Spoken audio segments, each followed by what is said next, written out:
This is Cerebral Cinema. Movies of the mind.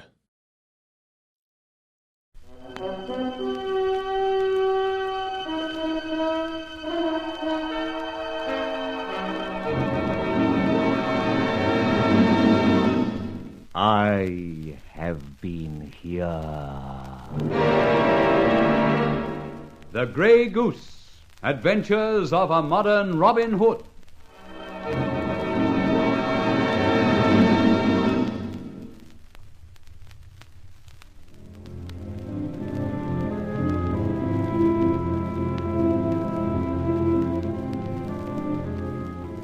One day of relaxation on a Norfolk farm, and I suddenly find myself plunged into the scene of another landlord versus tenant feud. Norman the farmer is evicted with his very charming daughter Matilda, and so I go to the local inn.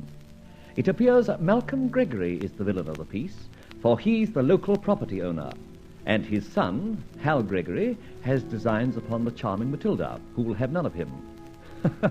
If ever I saw the ingredients of an old Drury Lane drama, I've got 'em all here. Especially as on the very night of the eviction, Norman's farm catches fire, and thus gives the yokels a very enjoyable and exciting evening. With certain ideas in my mind, I sent for Charlie Austin, especially as I'd learnt from Barbara that Malcolm Gregory is on her list of 40 thieves.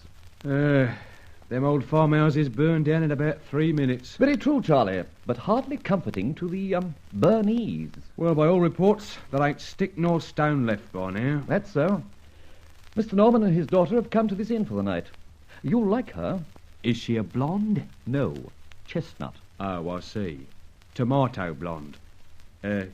You falling, maybe? No, but I'm interested. Same thing. Look, Charlie, there's a job of work to be done, and only you and the Grey Goose can do it. Oh, that's different.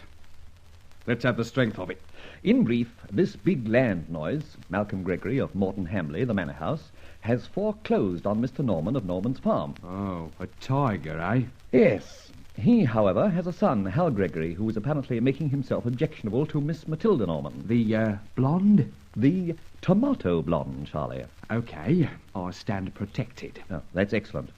Well, had Tilda... Short for Matilda. Cripes, you're getting on, Mr. Hex. Had Miss Matilda listened to Hal's words of honey, roughly speaking, there would have been no financial crisis for Father Norman. Sounds like East Lynne to me. I told you it was a bit Drury Lane. However, this man Gregory has bigger scores against him, and that's why I sent for you, to stand by. Ah, sort of 12th man, eh?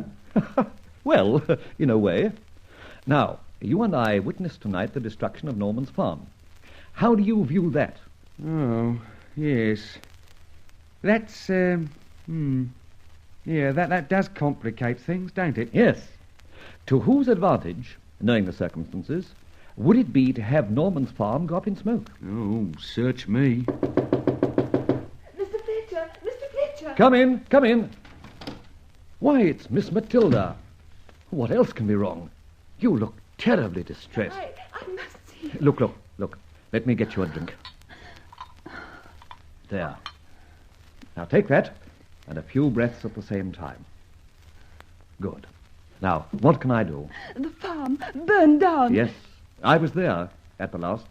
I'm very sorry indeed, but after all, you had been evicted. It was no longer your worry, nor your father's. That's not altogether right. You see, the local police think Father set fire to it. What? Yes, and he's been arrested on suspicion of arson. Well, that's a complication that never occurred to me.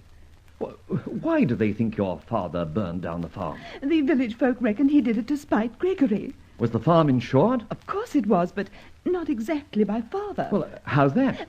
Father paid for the insurance, but as the property was Gregory's, the benefit, if any, went to Gregory.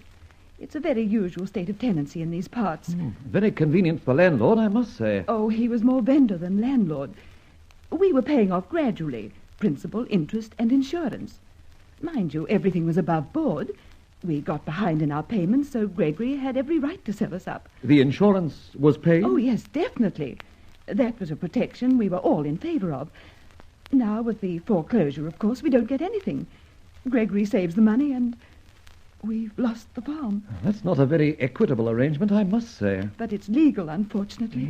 Sounds very much like it.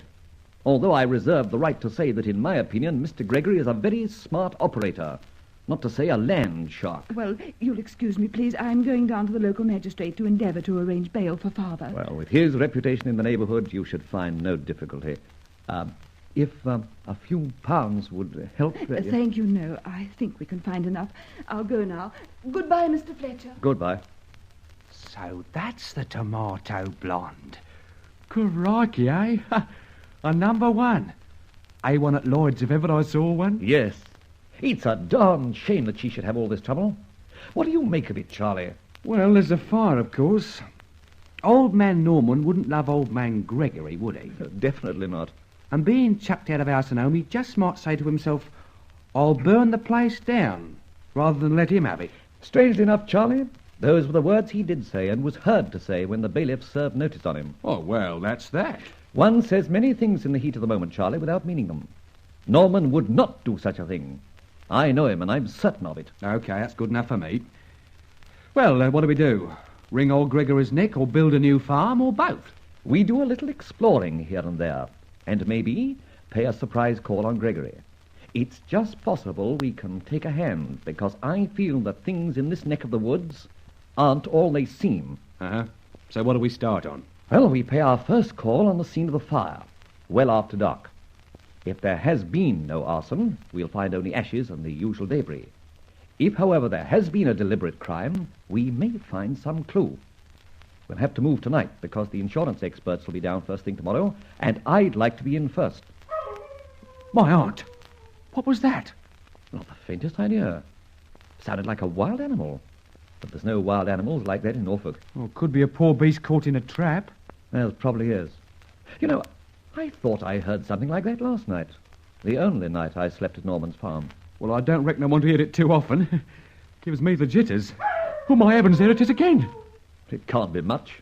Otherwise, we'd hear people stirring in the streets. Yeah, that's right. Nobody taking no notice. All right. We'll ask somebody sometime if there's a banshee in the neighbourhood. In the meantime, change into some dark clothes, and in an hour's time, we'll go and explore the ruin. Right.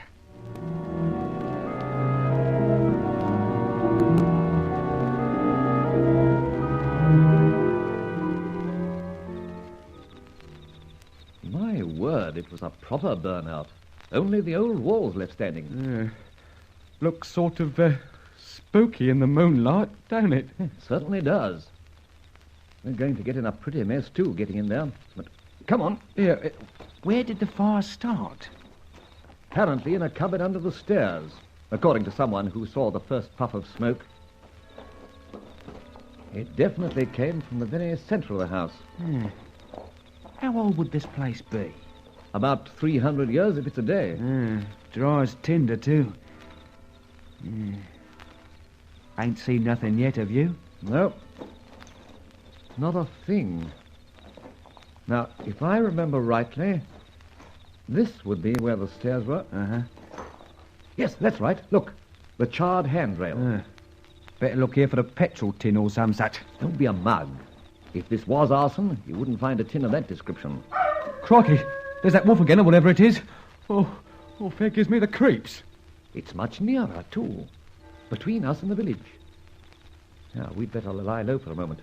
If someone's playing animals, I'd rather he didn't see us prowling around these ruins. No encore this time, Mr. Hicks. Wait a moment longer. Oh, gone farther away, thank heavens. Oh, gives me goose pimples all over. Good thing it doesn't give you goose feathers. Yeah, that's right. You're telling me. Here, what now? I think we can scramble round that staircase a bit more. Come on. Here, what's this? Shine your torch on it. It's a cartridge from a 12-bore shotgun, I'd say. Here, there's half a dozen of them. Not even burned out by a fire. They're in a tin box, too. Well, that's why they're not charred. Yet they're empty. My head, Charlie. Empty sporting cartridges. And Look! The caps haven't been fired. Farmers don't bring home empty cartridges either, do they? Even when the caps has been fired. Charlie, have you ever heard of Guy Fawkes? Of course. Used to have one in our backyard for the kids every 5th of November. But what's that got to do with these here empty cartridges? Just this, my lad. We've unearthed a new gunpowder plot. You don't say. I do.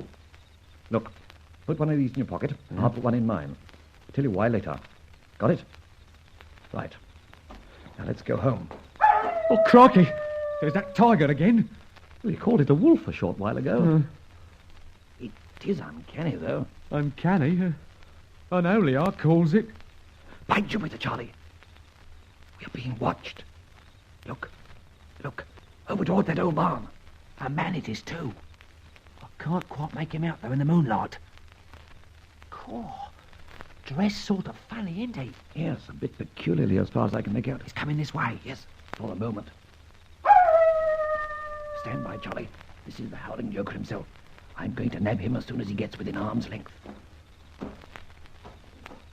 I believe he's searching for us. I rather think you're right.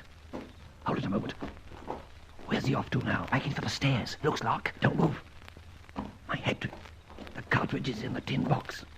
It looks as if he's counting them. Yeah. He is too. Watch out. I'll lay a tenner he howls any tick of the clock.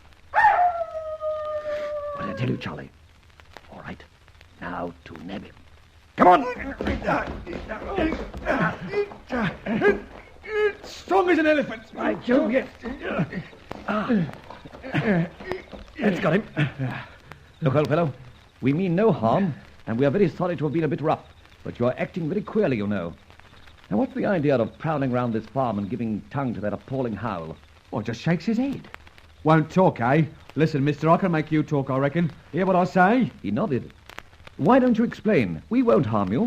Do you understand? Nodded again. If we let go of you, will you not run away? Well, I think he means okay. But why can't he say so?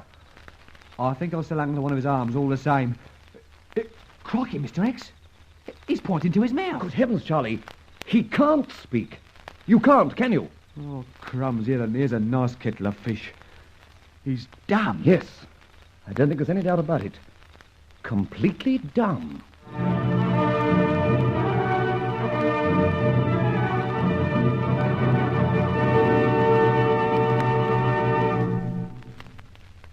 And now, what has Roland Fletcher stumbled on? Listen further to this adventure of the Grey Goose. Cerebral Cinema hopes you have enjoyed this movie of the mind.